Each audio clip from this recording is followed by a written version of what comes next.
Gente, no fim de semana passado eu completei 1 ano de namoro. Então esse assunto de paixão, namoro, ficou rondando muito a minha cabeça.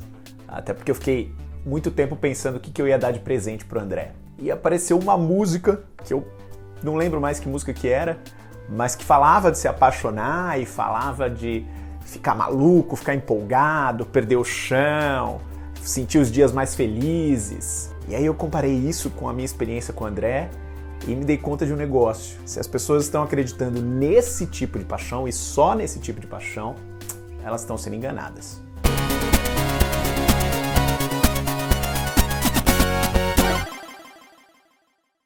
Você está no canal Gay Nerd, onde a gente fala de cultura pop, cultura nerd e comportamento LGBT, que é o caso de hoje. Se tudo isso te interessa, se inscreve aqui embaixo e ativa o sininho. Tem vídeo novo toda terça-feira e quase toda sexta. Essa minha questão sobre como as pessoas se apaixonam e principalmente como elas não se apaixonam, não veio só por causa dessa música. Na verdade, ela veio de várias direções, assim, histórias de amigos meus, histórias de amigos do André, a minha história com o André. Tudo isso ficou fermentando aqui. E principalmente porque eu vi muitas pessoas tomando decisões que não são decisões erradas, né? Porque não tem certo e errado nisso, mas que são decisões que depois eles se arrependeram. Muita gente gosta de se apaixonar porque dá essa intensificada na vida, né? Tudo fica melhor, você fica mais feliz, você fica mais vivo, e é a partir dessa sensação que elas definem qual peguete tem futuro e qual não tá rolando. Só que esse é um critério muito problemático por um motivo bem simples. Você tá terceirizando para outra pessoa a responsabilidade de te fazer feliz. Se o seu boy faz você se sentir mais bonito ou mais satisfeito com o seu corpo, ou se ele faz você encarar a sua semana de trabalho melhor, porque você sabe que vai ver ele no fim de semana, ou se ele te faz uma pessoa menos pessimista com o mundo, mais disposta a confiar nas pessoas, você percebe então que talvez tem questões aí na sua vida de corpo, de trabalho, de sociabilidade que você precisa melhorar e que você tá meio que tapando o sol com a peneira, né? Nesse caso é o seu crush que é a peneira. Isso é um problema sério porque mesmo que você não perceba, você coloca nessa outra pessoa um peso, uma carga que não tem como ela aguentar. Seja a curto prazo, quando vocês estão se conhecendo, porque você precisa dessa pessoa, né? Você precisa dessa dose de adrenalina que ela te dá e isso te deixa ansioso, te deixa carente. Ou a longo prazo, se vocês forem namorar, porque uma hora essa paixão acaba. E aí esses problemas reaparecem, né? A peneira vai embora. E aí você pode até ficar com a impressão de que o namoro não tá mais do jeito que era antes, né? Ele não tá te dando essa sensação que você precisa, que deixava a tua vida mais tolerável. É claro que é absolutamente natural a gente se sentir feliz quando a gente conhece alguém, né? Alguém bacana, gente boa, que corresponde aos nossos sentimentos. Isso é super normal, você não tem que se sentir culpado por isso. O problema é usar esse critério para definir se a coisa está valendo a pena. E acho que aqui é a grande questão, o grande segredo do negócio. O boy não tem que te fazer feliz. O boy tem que te fazer bem. Essa é a grande diferença. E existem inúmeras maneiras dele te fazer bem. Ele pode ser um bom companheiro, ele pode ser uma boa companhia, né? São duas coisas diferentes. Ele pode ser alguém com quem você troca ideias, troca vivências, troca histórias. Ele pode te fazer bem sendo um excelente parceiro na cama, né? Perceba aí, ninguém é bom de cama. A pessoa é um bom parceiro de cama. Ele pode te fazer bem sendo alguém que você admira, alguém que você olha e pensa, cara, só de conviver com essa pessoa, eu espero que eu consiga copiar as qualidades, aprender as qualidades que ela tem. Ou ela pode te fazer bem simplesmente trazendo paz. Eu dei muita sorte porque o André é esse cara. O André é o cara que tem todas essas qualidades. E é nisso que eu fiquei pensando nessas últimas semanas.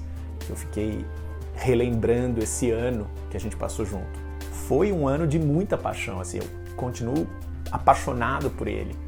Mas também foi um ano de muita paz, de muito companheirismo, de muita autenticidade, né? Aquela sensação de que você pode ser você mesmo na frente da outra pessoa, porque ela vai te aceitar, ela vai te entender. O André tem um amigo que estava há muito tempo solteiro, né? E aí ele conheceu um carinha, começaram a ficar, se pegaram umas vezes, o sexo era bom, e aí a gente ficou super animado, achando que ia virar alguma coisa mais frequente, mais séria, enfim.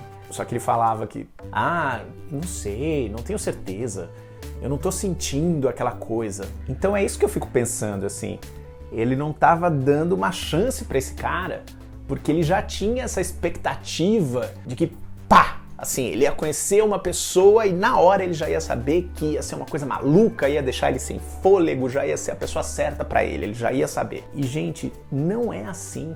Não joga nesse carinha que você tá conhecendo essa expectativa de validar a sua vida, de eletrizar a sua vida. Nem toda paixão é à primeira vista. Aliás, a maioria não é. E é engraçado que, assim, a gente tem uma experiência que é muito comum entre os gays, que eu acho que todo mundo já passou na infância ou na adolescência, que é se apaixonar pelo melhor amigo. Você lembra como é que isso aconteceu com você? Não é que esse menino apareceu na sua frente e você, sabe, tipo, meu Deus, tô apaixonado, sou gay, né? Uma coisa instantânea. Não, geralmente é uma amizade que vai surgindo, uma convivência. É um cara legal com você, que te trata bem, que te ouve, com quem você conversa, e aí vocês fazem trabalho de escola juntos e convivem. E quando você menos se dá conta, você não consegue mais ficar longe dessa pessoa. Por que a gente cresce e perde essa capacidade de se apaixonar lentamente? De deixar as coisas acontecerem de boa, sem pressa, sem demanda, sem ansiedade. Então, quando você está começando a conhecer alguém, é só isso que você precisa ter na sua cabeça. Esse cara me faz bem? Então ótimo, vamos continuar, vamos ver onde isso vai dar. Mas não joga essa responsabilidade de se apaixonar na mão dele. Ele não tem que intensificar a sua vida, ele não tem que deixar a sua vida mais emocionante. Até porque tem um outro problema aí. Essa ideia de que o nosso relacionamento tem que ser emocionante pode levar a gente a criar relacionamentos que não são saudáveis. A gente acha que é o tipo de relacionamento que a gente quer, mas não é. Ou até é o que a gente quer, mas não é o que a gente precisa. Naquele meu vídeo sobre padrão de beleza, que se você não viu, eu vou deixar aqui no bunch para você assistir, eu falei muito que a nossa noção de beleza, né, o aspecto físico do homem que a gente quer, é um conceito construído pelas nossas vivências. Só que o relacionamento que a gente quer também é construído. Não é uma coisa pronta que a gente nasce sabendo. Você pega uma coisinha daqui, uma coisinha dali, uma coisinha de filme, uma coisinha das suas vivências, dos seus namoros anteriores, e você vai construindo essa ideia do que um namoro tem que ser. E sabe de quem você pega muito? Do relacionamento do seu pai e da sua mãe. Se você conviveu muito com seu pai, com sua mãe, se eles estavam juntos durante a sua infância, durante a sua adolescência, pode ser que muito do referencial que você tem do que é um relacionamento venha deles. E nem sempre esse referencial é bom e nem sempre você se dá conta disso. Vou contar uma história para explicar. Eu tenho um grande amigo meu que, alguns anos atrás, se envolveu com dois caras, né? Assim, essas coisas da vida, conheceu dois caras ao mesmo tempo e se envolveu com os dois. Um era um cara super bonzinho, gente boa, que topava tudo, o sexo era ok, e o outro era uma pegada completamente diferente. O cara era super passional, mas também era meio instável. Rolava umas briguinhas, uns ciúminhos, às vezes ele sumia, ficava dias sem aparecer, e quando reaparecia, era aquela coisa caliente. E o sexo era vulcânico. E na hora que esse meu amigo percebeu que ele não tinha mais como continuar com os dois, que ele tinha que escolher um, foi esse que ele escolheu. Pois bem, rapidamente o namoro se tornou um relacionamento abusivo que esse meu amigo levou meses para perceber, meses para se livrar e meses para esquecer. E aí quando ele levou isso para terapia, o que ele se deu conta? Que os pais dele sempre tiveram uma relação conturbada. Sempre teve briga, sempre teve chantagem emocional, sempre teve culpa de que um precisava cuidar do outro, até eles se separarem. Então, para o meu amigo, ele não tinha percebido, mas para ele, namoro era isso, amor era isso. É essa coisa que consome tudo, que pega fogo, que tem altos muito altos e baixos muito baixos, ele nunca tinha tido um exemplo de que amor pode ser uma coisa mais de boa, pode ser uma coisa aqui mais no meio, mais estável, né? Uma coisa de tranquilidade, de companheirismo.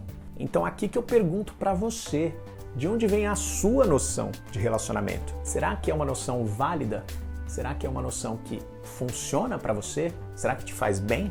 Será que esse molde que está na sua cabeça, essa ideia do que é paixão, essa ideia do que é namoro, estão te impedindo de conhecer um cara legal? Ou você até conhece alguém legal, mas está te impedindo de perceber isso?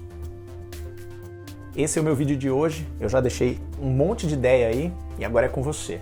Eu quero saber o que você acha de tudo isso nos comentários. E vamos combinar o seguinte, se esse vídeo te fez pensar, se teve algum momento que você parou e ficou no mínimo, ele merece um like. Quem quiser dar like e compartilha, e a gente se vê em breve. Todo dia, lá no Instagram ou no próximo vídeo aqui no canal.